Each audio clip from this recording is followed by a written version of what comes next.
Good morning and happy Monday.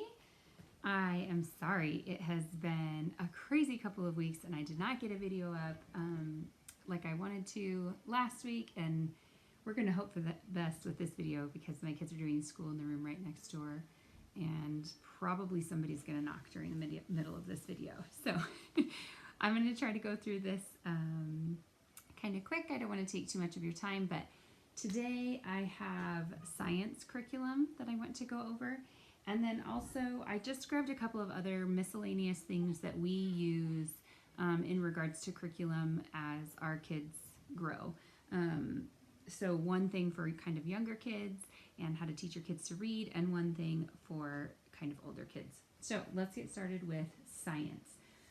We do not do science every year. We basically do science every other year because the science that we do is pretty intense, and it's long and it's a lot of work, but it's really, really good. So the curriculum that we use for science is Apologia, and I'll link it below, of course.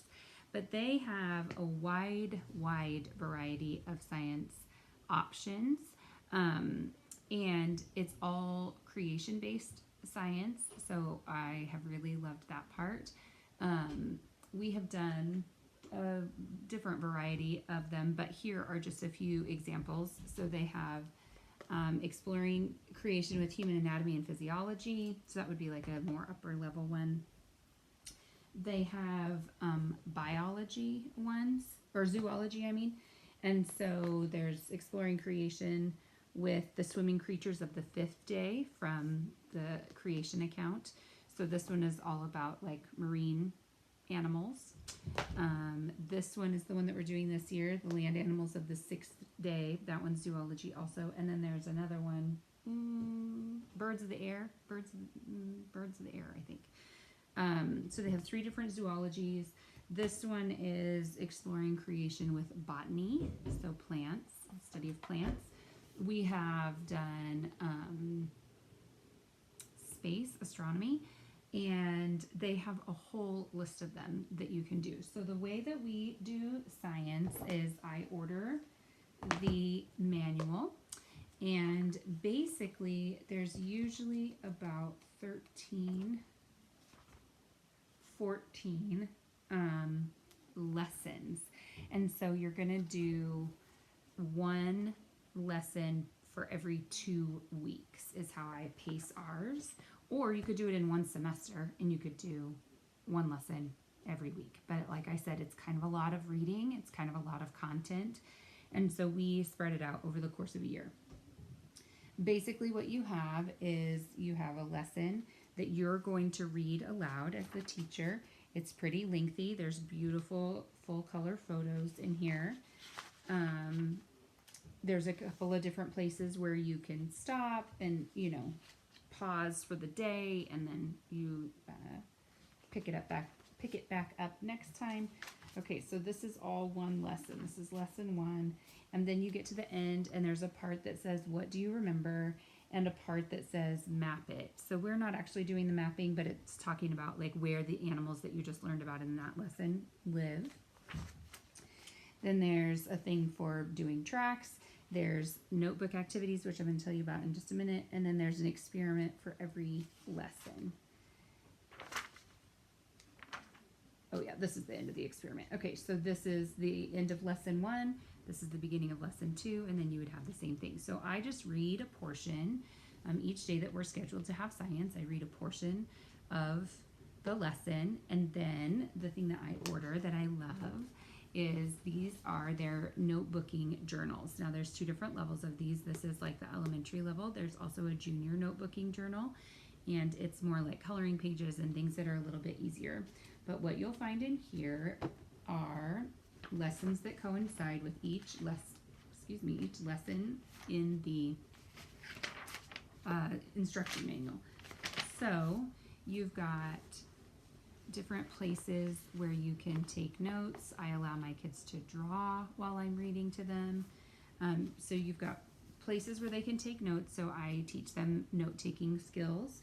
And as I'm reading something that is important, then they raise their hand and they write that fact down. Here's the same questions. What do you remember? Sorry, this lighting is bad. What do you remember? Those are the same questions that are in the book. And then, at some point in the lesson, they talked about animal careers. They talked about predator and prey, so you would fill in information here. Every lesson has 2 examples of copy work of Bible verses. So you have a manuscript, like a print copy, and a cursive set. So you can have them copy that copy work. There's usually something like a crossword puzzle or a word seek and find kind of thing.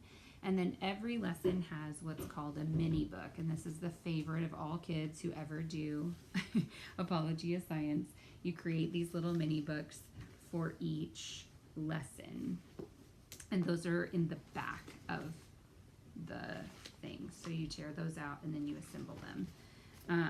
And then this one has a neat thing where it's got books, DVD and book suggestions on each lesson, which is really fun. And then you've got a couple of places where you can write down your information from your experiment, and then you move on to lesson 2. So the mini book is different for each one. I can't remember if they've done the mini book for this one. I don't think hers is stapled in here. See, it goes on this page. So anyway, we don't do every single thing that is in the book, the journal, but we do enough that I have a pretty good idea if they have a good grasp of what we learned for that lesson. So this is the science that we use. We have really loved Apology of Science. We've been using it for years and years. We did astronomy when Jarrett was in kindergarten because he was obsessed with outer space. So that is here's the Apologia is the company, and like I said, I'll link that below. The other thing that Apologia has that I really love is they have some like what we believe volumes of different things that are more like a Bible curriculum for your kids. So this one is Who is God and Can I Really Know Him?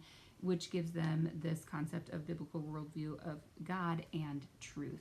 And it's the same thing. There's a notebook journal that you can order for it, and then there's stories and content for you to read out loud, either at one lesson a week for 1 semester. Actually, this one's only 10. Actually, we did this one over a summer, I think. But this is also a really good curriculum. So that's what we use for science. Now, I want to show you a couple of things that I use for my youngest students in the Zizz Learning Academy when you are in preschool and kindergarten. The only real curriculum content that you have is one of these great books from Costco for $8. And this is what we do. This is what we do both for preschool and for kindergarten. I also have a first grade workbook that I've used to kind of supplement my first graders. These, I do have them just write in the actual book. So these are expendable, and I just buy new ones each year if I have a student in that grade. So when I'm doing preschool, the vast majority of the time is play, because that is how they learn. That is the best way for them to learn. So we do a little bit of school, and we do a whole lot of play. So we do a book just like this, except it's pre-K, and we work on shapes and colors and letters if they're ready, some letter sounds, it just depends on the student. But basically, you're going to go through one of these for pre-K, and you're going to play a lot and imagine a lot and be in the dirt a lot and be interacting with other kids a lot. And so that is what we do for pre-K. Then for kindergarten, I have very similar kind of thing. You're going to do a kindergarten workbook, and my goal is to have you reading by the end of kindergarten. And if we do nothing else besides that, if we don't do any formal math, if we don't do any formal science or history or any of that stuff, this is kindergarten. So still a lot of their content and learning is going to come from play. And that's what we do. So we do these books. Now, if it's a student who is showing a greater aptitude and a quicker pace, and they get through this really fast, or I can tell that they're ready to start a spelling book or to start a math book, then of course we do that. But you're trying to get the basics of, numbers and letters and sounds and patterning and all of that kind of stuff through a book like this. So don't overthink pre-K and kindergarten.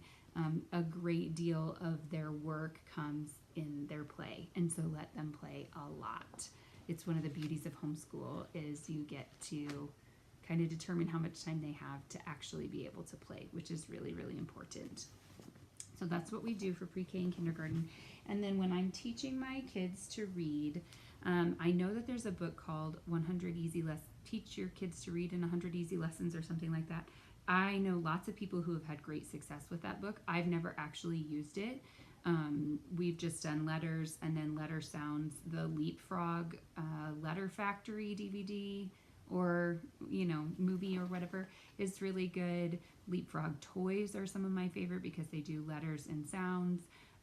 So that kind of exposure is coming through those sorts of things. But when I feel like we have a pretty good grasp of both uppercase and lowercase letters and probably the sounds of 85% of them, then we move on to something like this, like a set of Bob books. So if you aren't familiar with these, you can get these at your local library.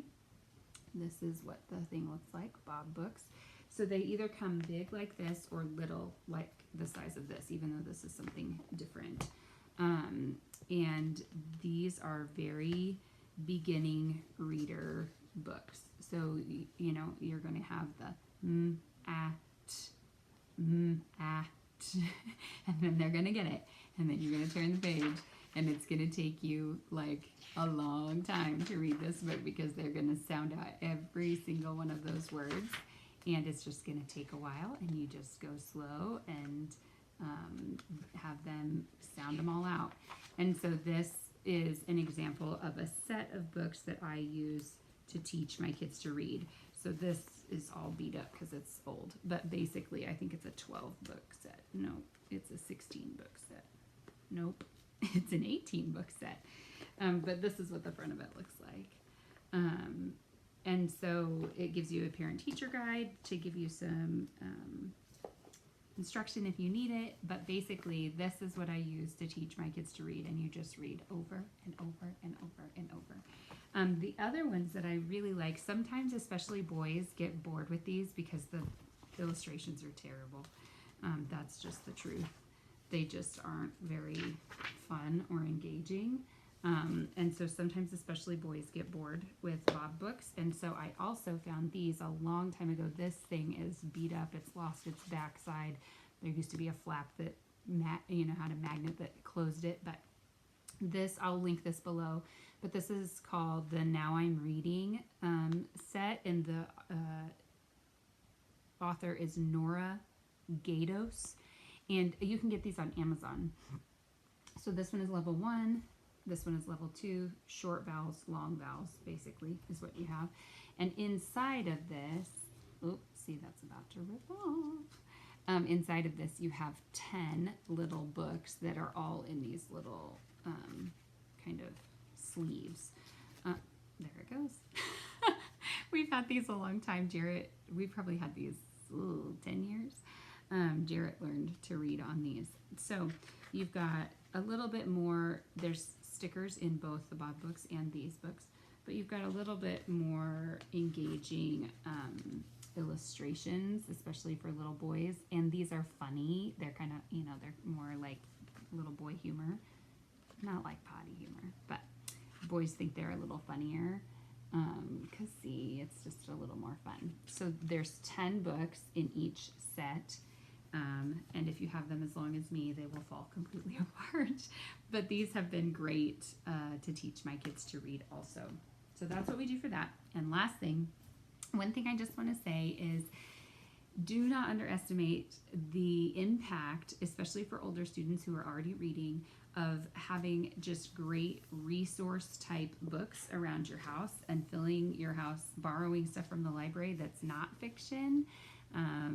Check out books on bugs or the post office or plants or whatever. And if you have those available, they will naturally kind of pick them up and read them. So books like these happen to be Usborne books. I used to be an Usborne consultant, and but these are great. I mean, this is full of information, just completely packed full of stuff that probably I don't even know. But they will pick these up and read them, or you can give them the assignment of picking something like this up. This one's World History Encyclopedia, and then this one is a Geography Encyclopedia, so more like what is happening in the Mediterranean and different countries and continents and a big world map and topography and all of that kind of stuff. So these are great resources to have in your house that they will learn kind of naturally from. It's a great opportunity for them to learn something new. The other thing I would say, one of my favorite gifts that my children ever receive is the gift of magazines. So think of like National Geographic Kids, Ranger Rick, that kind of content. My kids will say things to me that they have learned in those magazines. They'll say like, did you know, and some random fact about something, and I will say, where did you learn that? Oh, I read it in a magazine. So if you need some gift ideas for Christmas that's coming up, magazine subscriptions are a great gift idea for kids. They love to get stuff in the mail that has their name on it, and they're great to take in the car. You can put them in little really flat baskets, and we just keep them in the van, and they read them until they fall apart, and then when they fall apart, I throw them away because we've got more that are coming. So don't underestimate the importance of just the exposure of your kids to content that they will read and learn from. So that wraps up all of our curriculum, I think. And so the next video, I'm not quite sure what I'm going to do yet. It will probably be more like a schedule and what a normal day looks like. It may even involve some footage of the actual Zizzlets doing school. But that should cover the vast majority of your curriculum questions that you might have, what's worked for us, what hasn't worked for us, what we love, and kind of the rhythms that we do it in. If you have any other curriculum questions, please let me know, and I'll see you next time.